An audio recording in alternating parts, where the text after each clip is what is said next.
என்னது குழந்தைங்க பேச்சு கேட்டு தெரியாம ஓட்டு போட்டோன்னு மக்கள் புலம்புறாங்களா? எக்ஸ்கியூஸ் மீ, யார் அந்த மக்கள் காட்டுங்க. முதல் தடவையா அரசியல்வாதிங்க புலம்பி குமுறதையும் மக்கள் சந்தோஷமா சிரிக்கிறதையும் நாங்க பாக்குறோம்.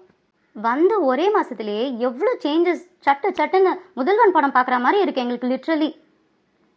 இதை விட இன்னும் நிறைய செய்ய முடியும்னா இவ்வளோ குறை சொல்றீங்களே வயிற்றுச்சல் பொறுக்க முடியாம. உங்ககிட்ட 5 வருஷம் இருந்துச்சு, இப்ப செய்யறதெல்லாம் கூட நீங்க செய்யலையே.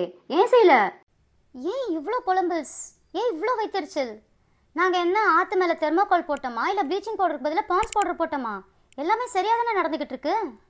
களத்துல இறங்கி வேலை செய்யலன்னு அப்பட்டமா பேசிட்டு இருக்கீங்க மீட்டிங்ல. எஜுகேஷன் மினிஸ்டர் ஸ்கூல் விசிட் பண்றாரு, நிறைய குறையெல்லாம் பார்த்து சூப்பரா பண்ணிட்டு இருக்காரு. அறநிலைத்துறை மினிஸ்டர் கோயில் விசிட் எல்லாம் பண்ணி அங்கேயும் எவ்வளோ பண்ணுறாரு நம்ம வீடியோஸில் பார்க்குறோம். இந்த மாதிரி அவங்கவுங்க ஏரியாவில் ஃபீல்டு ஒர்க் எல்லாருமே பண்ணிட்டு இருக்காங்க. அவ்வளோ ஏங்க எங்கள் ஏரியா ஹரிஷ் டெய்லி ஒரு இடம் பப்ளிக் பிளேசஸ் விசிட் பண்ணுறாரு.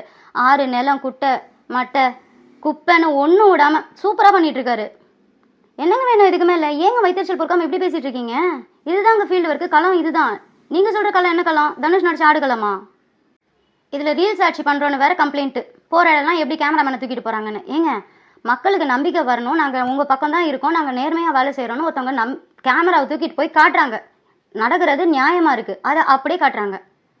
அதனால் மக்களுக்கு நம்பிக்கை வருது. நீங்கள் நல்லது செய்கிறவங்களா இருந்தால் நீங்களும் போகிற இடம்லாம் கேமரா கூப்பிட்டு போயிட்டு எங்களுக்கு வீடியோ காட்டுங்க. ஏன் காட்டலை? ஏன் நீங்கள் காட்டலைன்னா நீங்கள் மாட்டிப்பீங்க. அப்படியும் நீங்கள் காட்டினீங்க சில வீடியோஸு. என்ன ஸ்டார்ட் கேமரா ஆக்ஷன் அப்படின்னு சொல்கிறதுலேருந்து காமிச்சிங்க, அது கூட பரவாயில்ல. நம்ம கவர்ச்சி நாயகன், அதான் நம்ம தலைவரை கவர்ச்சி காட்டி ஆட்சியை பிடிச்சாருன்னு சொன்னார்ல கவர்ச்சி நாயகன், அவரும் அதே இடத்துல இருந்தானே வந்தவர். எம்புட்டு இருக்குது ஆசை, கவர்ச்சி தானே. என்ன பண்ணுறது, மக்களுக்கு உங்கள் அரசியல் பிடிக்காத மாதிரி நீங்கள் பண்ண கவர்ச்சியும் பிடிக்கல போல் இருக்கு. ஆனே பண்ணாத கம்ப்யூட்டர் முன்னாடி உட்காந்துக்கிட்டு நீங்கள் என்ன கம்ப்ளைண்ட் கோரிக்கைகள் எல்லாம் நீங்கள் வந்து அனலைஸ் பண்ணீங்க, என்ன சொல்யூஷன் எடுத்தீங்க, ஆக்ஷன் எடுத்தீங்க, எனக்கு கமெண்ட்ஸில் நீங்கள் வந்து சொல்லி ஆகணும்.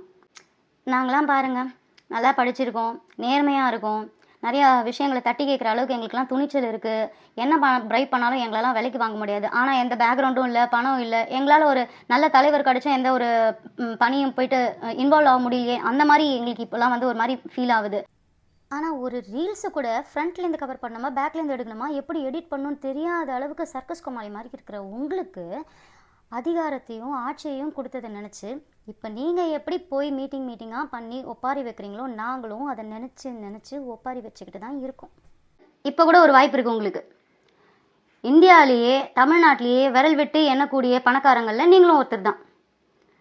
நீங்கள் நிஜமாவே மக்கள் மேலே இவ்வளோ அக்கறையாக இருக்கிறது உண்மையாக இருந்தால், நீங்கள் வைக்கிற ஒப்பாரி எல்லாம் உண்மையாக இருந்தால், உங்கள் சொந்த காசில் சத்தமே இல்லாமல் மக்களுக்கு ஏதாச்சும் ஒரு நல்லது ஒன்று பண்ணி காட்டுங்க பார்க்கலாம். இதுக்கு நடுவில் இந்த சட்னி திருடி வேற அவங்க புள்ள சேர்த்ததுக்கு சிஎம் தான் காரணமா? ஏமா டெய்லி நீனு நானும் போடுற ரீல்ஸ் எல்லாம் பார்க்கறது தான் சிஎம்க்கு வேலையா என்ன? வயிற்று புள்ள காய்ச்சி அநியாயத்துக்கு குரல் கொடுத்தா என்ன ஆகும்?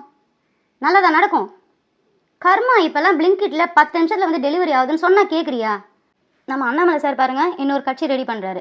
இந்த வயிற்றுச்சல் பிடிச்சவங்க அப்புறம் மக்களுக்கு மாற்றம் எப்போ தேவையோ அப்போ வந்து மக்கள் மேஜை சேருன்னு ஆரம்பிக்காம இப்போ ஒருத்தர் எல்லாத்தையும் சரி பண்ணிட்டு இருக்கும்போது இப்போ வந்து ஸ்டார்ட் பண்ணுறாங்க பாருங்க. அவங்க கூட எல்லாம் சேராமல் தனியாக நின்னார்னா அடுத்த எலெக்ஷனில் எதிர்கட்சியாக வந்து உட்காரத்துக்கு அவருக்கு அதிக வாய்ப்பு இருக்குது. நீங்கள் இப்படியே புலம்பிக்கிட்டு கூப்பாடு போட்டுட்டு இருந்தீங்கன்னா கத்தி காணாமற் போனர் லிஸ்ட்டில் நீங்களும் வந்துடுவீங்க. அப்புறம் எங்களை சொல்லக்கூடாது, ஏன்னா ஆனவுனா நீங்கள் மக்களை தானே திட்டிகிட்டு இருக்கீங்க.